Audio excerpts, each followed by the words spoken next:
अब हम बात करते हैं सेक्शन 2 क्लॉज एच में प्रिज्यूम के बारे में, उपधारणा के बारे में। तो यहां पे उपधारणा में हम देखेंगे दो चीजें, एक तथ्य की उपधारणा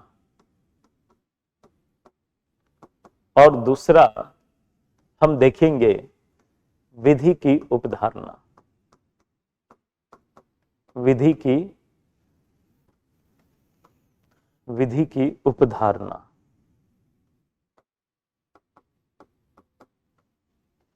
विधि की उपधारणा को दो भागों में बांटा जा सकता है। एक तरफ खंडनीय उपधारणा और दूसरी तरफ अखंडनीय उपधारणा।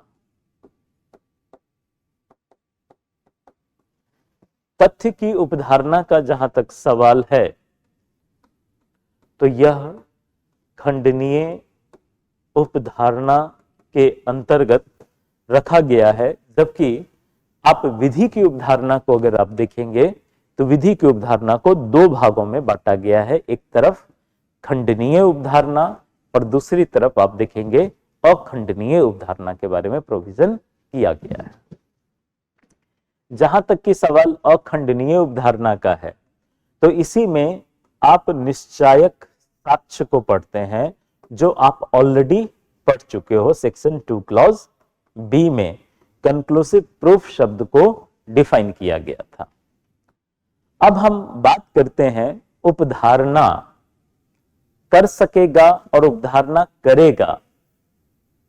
तथ्य की उपधारणा को जो परिभाषा दी गई है, आपको परिभाषा इस रूप में दी गई है कि उपधारणा कर सकेगा, और विधि की उपधारणा की जो परिभाषा दी गई है वह आपको इस रूप में मिलेगा, उपधारणा करेगा। मे presume and shall presume. May presume का जहां तक सवाल है तो इसकी परिभाषा दी गई है सेक्शन 2 क्लॉज एच में, ये धारा 2 खंड एच में उपधारणा कर सकेगा शब्द को डिफाइन किया गया है। और शैल प्रिज्यूम का जहां तक सवाल है तो इसकी परिभाषा दी गई है सेक्शन 2 क्लॉज एल में। एच और एल, ठीक है।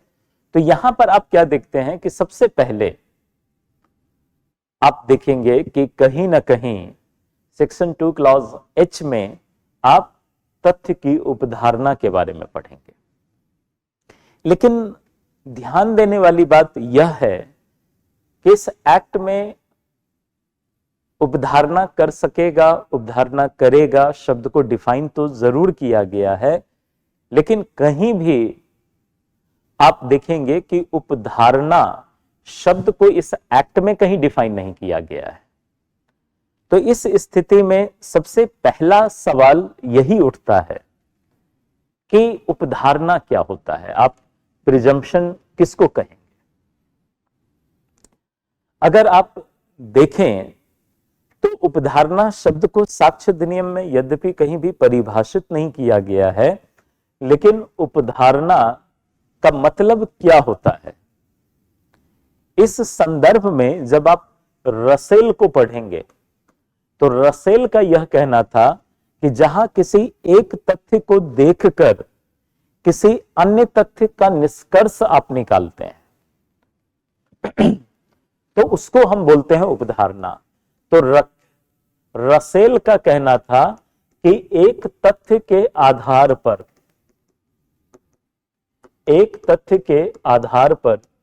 किसी दूसरे तथ्य का अनुमान लगाना, किसी दूसरे तथ्य का अनुमान लगाना, यह उपधारणा होती है। अब एक तथ्य के आधार पर किसी दूसरे तथ्य का अनुमान, अब एक तथ्य के आधार पर, इसका क्या मतलब हुआ कि रसेल का कहना था कि सामान्य तौर पर उपधारणा का तात्पर्य अनुमान लगाने से है। जैसे उदाहरण के तौर पे अगर हम देखें तो अगर मान लीजिए कि कहीं से अगर धुआं निकल रही है, तो कहीं से धुएं का निकलना, कहीं से धुएं का निकलना, इसका क्या मतलब हुआ कि हमने देखा, हमने किसी एक जगह पे देखा कि वहां से धुआं निकल रही है, तो इससे धुआं का निकलना एक तथ्य है, लेकिन उस धुएं के निकलने से अनुमान क्या निकलता है कि जरूर उस जगह पे आग लगी होगी। तो इस अनुमान को हम लोग बोलते हैं उपधारणा। मान लीजिए कि ए का यह कहना है कि मेरी घड़ी चोरी हो गई। अब ए का यह कहना कि मेरी घड़ी चोरी हो गई, और वही घड़ी, जिस घड़ी को लेकर ए का कहना है कि मेरी घड़ी चोरी हो गई, और अगर वही घड़ी बी के हाथों से बरामद हो, तो इसका क्या मतलब है?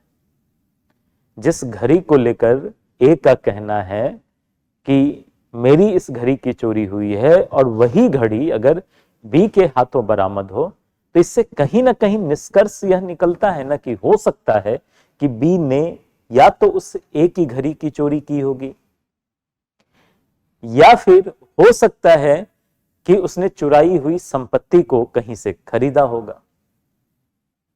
तो उपधारणा का यही सामान्य तौर पर अर्थ होता है अनुमान लगाना। जहां पर आप किसी एक तथ्य को देखकर किसी अन्य तथ्य का अनुमान लगाते हैं, तो उसके लिए शब्द यूज किया जाता है उपधारणा। उपधारणा को यहां पे दो भागों में बांटा गया है, एक तथ्य की उपधारणा और दूसरा होता है विधि की उपधारणा। जब हम तथ्य की उपधारणा को देखेंगे तो इसको कहा जाता है कि प्रिजम्प्टियो हुमिनिस। कई बार यह भी सवाल लैटिन मैक्सिम से भी पूछ देता है, तो यह ध्यान में रखना है। इसको बोलते हैं प्रिजम्प्टियो होमिनिस। इसका मतलब होता है कि यह तथ्य पर आधारित उपधारणा है, मानवीय तर्क के आधार पर। तो जहां पे आप देखेंगे कि मानवीय तर्क के आधार पर उपधारणा हो, तो ऐसी उपधारणा को हम कहते हैं तथ्य की उपधारणा। तथ्य की उपधारणा की जब आप परिभाषा देखेंगे तो यहां पर कहता है कि जहां कहीं इस अधिनियम द्वारा यह उपबंधित है कि न्यायालय किसी तथ्य की उपधारणा कर सकेगा, वहां न्यायालय या तो ऐसे तथ्य को साबित हुआ मान सकेगा, यदि और जब तक ना साबित नहीं किया जाता, या उसके सबूत की मांग कर सकता है। तो यहां पे अगर आप देखेंगे तथ्य की उपधारणा को लेके, तो तथ्य की उपधारणा में यहां पे कोर्ट को कहा गया कि कोर्ट में प्रिज्यूम। तो मे प्रिज्यूम का मतलब होता है कि न्यायालय को एक प्रकार से विवेकाधिकार देना, कोर्ट को डिस्क्रिशनरी देना कि न्यायालय चाहे तो उस तथ्य के अस्तित्व को मान सकता है, और न्यायालय अगर चाहे तो उस तथ्य के अस्तित्व को मानने से इनकार कर सकता है। तो जहां कहीं भी मे प्रिज्यूम शब्द यूज किया गया है, तो यह मानकर चलें कि न्यायालय अगर चाहे तो उस तथ्य के अस्तित्व को स्वीकार कर सकता है, और चाहे तो उस तथ्य के अस्तित्व को स्वीकार करने से इनकार कर सकता है, उसके जगह पे किसी सबूत की मांग कर सकता है। तो यह पूरी तरह से अगर देखा जाए तो न्यायालय का पूर्ण रूप से विवेकाधिकार है। यहां पर न्यायालय अपने विवेकाधिकार का प्रयोग करते हुए या तो ऐसे तथ्य को साबित हुआ मान सकती है, और अगर न्यायालय ने अपने विवेकाधिकार का प्रयोग करते हुए अगर मान लिया कि यह तथ्य अस्तित्व में है, तो इस स्थिति में जो सबूत का भार है वह उस पक्षकार पर चला जाएगा जो यह कहता है कि यह तथ्य अस्तित्व में नहीं है। तो प्रिजम्पशन का एक प्रभाव यह भी होता है कि यह बर्डन ऑफ प्रूफ को प्रभावित करता है, सबूत के भार को कहीं ना कहीं प्रभावित करता है। न्यायालय जिस पक्षकार के पक्ष में तथ्य के अस्तित्व को मानेगा, तो उस स्थिति में उसके जो प्रतिकूल पक्षकार हैं या वह पक्षकार जो उस तथ्य के अस्तित्व को मानने से इंकार करता है, तो न्यायालय कहेगा कि इस स्थिति में बर्डन ऑफ प्रूफ तुम पर है, तुम साबित करो कि यह तथ्य कैसे अस्तित्व में नहीं है। परिस्थितियां ऐसी भी हो सकती है कि न्यायालय माने ही ना। मैं प्रिज्यूम है, कोर्ट का विवेकाधिकार है, न्यायालय को लगता है कि नहीं नहीं आप इस संदर्भ में साक्ष्य दें, तो न्यायालय पक्षकार से यह अपेक्षा कर सकती है कि आप साक्ष्य दें, साक्ष्य देंगे, उसी के आधार पर न्यायालय अपना निर्णय देगी। लेकिन जब आप उपधारणा करेगा शब्द पढ़ोगे, तो यह विधि की उपधारणा है, शैल प्रिज्यूम। यहां पर विधि की उपधारणा का मतलब होता है कि यहां पर न्यायालय का विवेकाधिकार नहीं चलेगा। यहां पे लॉ यह मानकर चलती है, कानून के नजर में उस तथ्य के अस्तित्व को माना जाता है, और जहां पे कानून मान ले, कानून के समक्ष, विधि के समक्ष जहां कहीं भी भारतीय साक्ष्य अधिनियम में कहीं भी शैल प्रिज्यूम शब्द यूज किया गया है, तो ऐसी स्थिति में न्यायालय पर एक बाध्यकारी प्रावधान कि न्यायालय ऐसे तथ्य को साबित मानेगा जब तक कि उसे नासाबित नहीं कर दिया जाता। तो यहां पे आप क्या देखते हैं कि जो विधि की उपधारणा है, जैसे यहां पे आप देख रहे थे कि विवेकाधिकार था मैं प्रिज्यूम में, तथ्य की उपधारणा में न्यायालय को विवेकाधिकार दिया गया था, लेकिन शैल प्रिज्यूम में न्यायालय को विवेकाधिकार नहीं है, बल्कि न्यायालय के ऊपर यह बाध्यकारी प्रावधान के तौर पे है, यह ऑब्लिगेटरी प्रोविजन के तौर पे है, ऑब्लिगेशन है। इस ऑब्लिगेशन को न्यायालय मानने के लिए बाध्य है, न्यायालय के पास कोई दूसरा रास्ता नहीं है। तो न्यायालय को उन तथ्यों के बारे में जहां भी साक्ष्य अधिनियम में शैल प्रिज्यूम शब्द यूज किया गया है, तो न्यायालय को उन तथ्यों के बारे में कहीं ना कहीं मानना होगा। जैसे आप देखेंगे डोरी डेथ, दहेज हत्या के मामले में शैल प्रिज्यूम शब्द यूज किया जाता है। तो इसका क्या मतलब हुआ कि उससे रिलेटेड अगर कोई मामला न्यायालय के समक्ष आता है, तो न्यायालय यह मानेगा कि तथ्य अस्तित्व में है, और जब न्यायालय मानेगा तो इसका यह मतलब नहीं है कि उसका खंडन नहीं हो सकता है, खंडन हो सकता है। जो अभियुक्त है वह चाहे तो खंडन कर सकता है, लेकिन शैल प्रिज्यूम में जो न्यायालय का मैं प्रिज्यूम में विवेकाधिकार था, वह विवेकाधिकार शैल प्रिज्यूम के मामले में नहीं होती।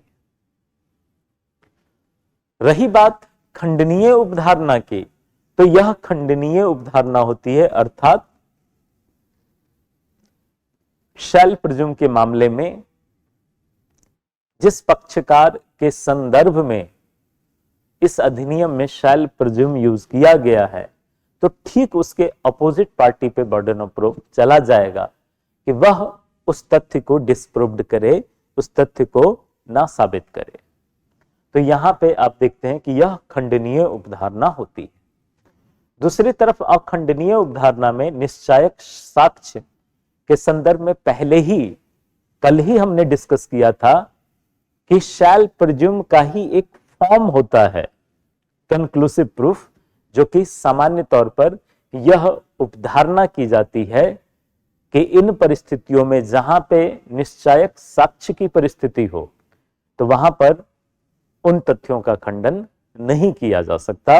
और इससे रिलेटेड दो प्रोविजन आपको ध्यान में रखना है शैल प्रिज्यूम में अखंडनीय उपधारणा में, और वह जो दो प्रोविजन है वह है आपका धारा 116 और धारा 35। धारा 116 और धारा 35, इस पे केस लॉ, आप जो केस लॉ पूछा जाता है वह केस लॉ पूछा जाता है नंदलाल वासुदेव वर्सेस लता नंदलाल का।